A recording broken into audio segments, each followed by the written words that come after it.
खरगोश की चतुराई। किसी घने वन में एक बहुत बड़ा शेर रहता था। वो रोज शिकार पर निकलता और एक ही नहीं, दो नहीं, कई कई जानवरों का काम तमाम देता। जंगल के जानवर डरने लगे कि अगर शेर इसी तरह शिकार करता रहा तो एक दिन ऐसा आएगा कि जंगल में कोई भी जानवर नहीं बचेगा। सारे जंगल में सनसनी फैल गई। शेर को रोकने के लिए कोई ना कोई उपाय करना जरूरी था। एक दिन जंगल के सारे जानवर इकट्ठा हुए और इस प्रश्न पर विचार करने लगे। अंत में उन्होंने तय किया कि वे सब शेर के पास जाकर उनसे इस बारे में बात करें। दूसरे दिन जानवरों के एक दल शेर के पास पहुंचा। उनके अपनी ओर आते देख शेर घबरा गया और उसने गरज कर पूछा, क्या बात है, तुम सब यहां क्यों आ रहे हो? जानवर दल के नेता ने कहा, महाराज, हम आपके पास निवेदन करने आए हैं। आप राजा हैं और हम आपकी प्रजा। जब आप शिकार करने निकलते हैं तो बहुत जानवर मार डालते हैं। आप सबको खा भी नहीं पाते। इस तरह से हमारी संख्या कम होती जा रही है। अगर ऐसा ही होता रहा तो कुछ ही दिनों में जंगल में आपके सिवाय और कोई भी नहीं बचेगा। प्रजा के बिना राजा भी कैसे रह सकता है? यदि हम सभी मर जाएंगे तो आप भी राजा नहीं रहेंगे। हम चाहते हैं कि आप सदा हमारे राजा बने रहें। आपसे हमारी विनती है कि आप अपने घर पर ही रहा करें। हर रोज स्वयं आपके खाने के लिए एक जानवर भेज दिया करेंगे। इस तरह से राजा और प्रजा दोनों ही चैन से रह सकेंगे। शेर को लगा कि जानवरों की बात में सच्चाई है। उसने पल भर सोचा, फिर बोला, अच्छी बात नहीं है, मैं तुम्हारे सुझाव को मान लेता हूं, लेकिन याद रखना, अगर किसी भी दिन तुमने मेरे खाने के लिए पूरा भोजन नहीं भेजा तो मैं जितने जानवर चाहूंगा मार डालूंगा। जानवरों के पास तो और कोई चारा नहीं, इसलिए उन्होंने शेर की शर्त मान ली और अपने अपने घर चले गए। उस दिन से हर रोज शेर के खाने के लिए एक जानवर भेजा जाने लगा। इसके लिए जंगल में रहने वाले सब जानवरों में से एक एक जानवर बारी बारी से चुना जाता था। कुछ दिन बाद खरगोशों की बारी भी आ गई।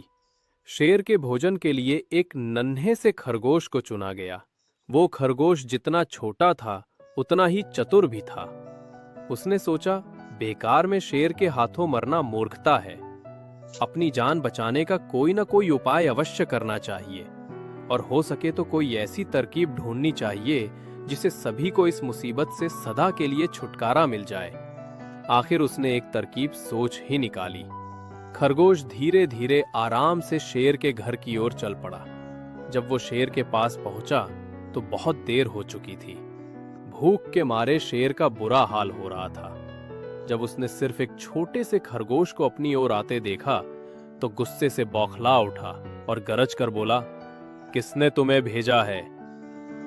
एक तो पिद्दी जैसे हो, दूसरे इतनी देर से आ रहे हो। जिन बेवकूफों ने तुम्हें भेजा है मैं उन सबको ठीक करूंगा। एक एक का काम तमाम ना किया तो मेरा नाम भी शेर नहीं। नन्हे खरगोश ने आदर से जमीन तक झुककर, महाराज, अगर आप कृपा करके मेरी बात सुन लें तो मुझे या और जानवरों को दोष नहीं देंगे। वे तो जानते थे कि एक छोटा सा खरगोश आपके भोजन के लिए पूरा नहीं पड़ेगा, इसलिए उन्होंने 6 खरगोश भेजे थे। लेकिन रास्ते में हमें एक और शेर मिल गया। उसने 5 खरगोशों को मारकर खा लिया। ये सुनते ही शेर दहाड़कर बोला, क्या कहा? दूसरा शेर? कौन है वो? तुमने उसे कहां देखा? महाराज, वो तो बहुत ही बड़ा शेर है, खरगोश ने कहा। वो जमीन के अंदर बनी एक बड़ी गुफा में से निकला था। वो तो मुझे ही मारने जा रहा था, पर मैंने उससे कहा, सरकार, आपको पता नहीं कि आपने क्या अंधेर कर दिया है। हम सब अपने महाराज के भोजन के लिए जा रहे थे, लेकिन आपने उनका सारा खाना खा लिया है। हमारे महाराज ऐसी बातें सहन नहीं करेंगे।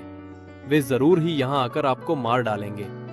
इस पर उसने पूछा, कौन है तुम्हारा राजा? मैंने जवाब दिया, हमारा राजा जंगल का सबसे बड़ा शेर है। महाराज, मेरे ऐसा कहते ही वो गुस्से से लाल पीला होकर बोला, बेवकूफ, इस जंगल का राजा सिर्फ मैं हूं। यहाँ सब जानवर मेरी प्रजा है। मैं उनके साथ जैसा चाहूं वैसा कर सकता हूं। जिस मूर्ख को तुम अपना राजा कहते हो, उस चोर को मेरे सामने हाजिर करो। मैं उसे बताऊंगा कि असली राजा कौन है। महाराज, इतना कहकर उस शेर ने आपको लिवाने के लिए मुझे यहां भेज दिया। खरगोश की बात सुनकर शेर को बड़ा गुस्सा आया और वो बार बार गरजने लगा। उसकी भयानक गरज से सारा जंगल दहलने लगा। मुझे फौरन उस मूर्ख का पता बताओ, शेर ने दहाड़ कर कहा। जब तक मैं उसे जान से न मार दूंगा मुझे चैन नहीं मिलेगा। बहुत अच्छा महाराज, खरगोश ने कहा। मौत ही उस दुष्ट की सजा है। अगर मैं और बड़ा और मजबूत होता तो मैं खुद ही उसके टुकड़े टुकड़े कर देता। चलो रास्ता दिखाओ, शेर ने कहा। फौरन बताओ किधर चलना है। इधर आइए महाराज, इधर। खरगोश रास्ता दिखाते हुआ शेर को एक कुएं के पास ले गया और बोला, महाराज, वो दुष्ट शेर जमीन के नीचे किले में रहता है। जरा सावधान रहिएगा। किले में छुपा दुश्मन खतरनाक होता है। मैं उससे निपट लूंगा, शेर ने कहा। तुम ये बताओ कि वो है कहां? पहले जब मैंने उसे देखा था तब तो वो यही बाहर खड़ा था। लगता है आपको आता देखकर वो किले में घुस गया। आइए, मैं आपको दिखाता हूं। खरगोश ने कुएं के नजदीक आकर शेर से अंदर झांकने के लिए कहा। शेर ने कुएं के अंदर झांका तो उसे कुएं के पानी में अपनी परछाई दिखाई दी। परछाई को देखकर शेर जोर से दहाड़ा। कुएं के अंदर से आती हुई अपने ही दहाड़ने की गूंज सुनकर उसने समझा कि दूसरा शेर भी दहाड़ रहा है। दुश्मन को तुरंत मार डालने के इरादे से वो फौरन कुएं में कूद पड़ा। पहले तो वो कुएं की दीवार से टकराया, फिर धड़ाम से पानी में गिरा और डूबकर मर गया। इस तरह चतुराई से शेर से छुट्टी पाकर नन्हा खरगोश घर लौटा। उसने जंगल के जानवरों को शेर के मारे जाने की कहानी सुनाई। दुश्मन के मारे जाने की खबर से सारे जंगल में खुशी फैल गई। जंगल के सभी जानवर खरगोश की जय जयकार करने लगे।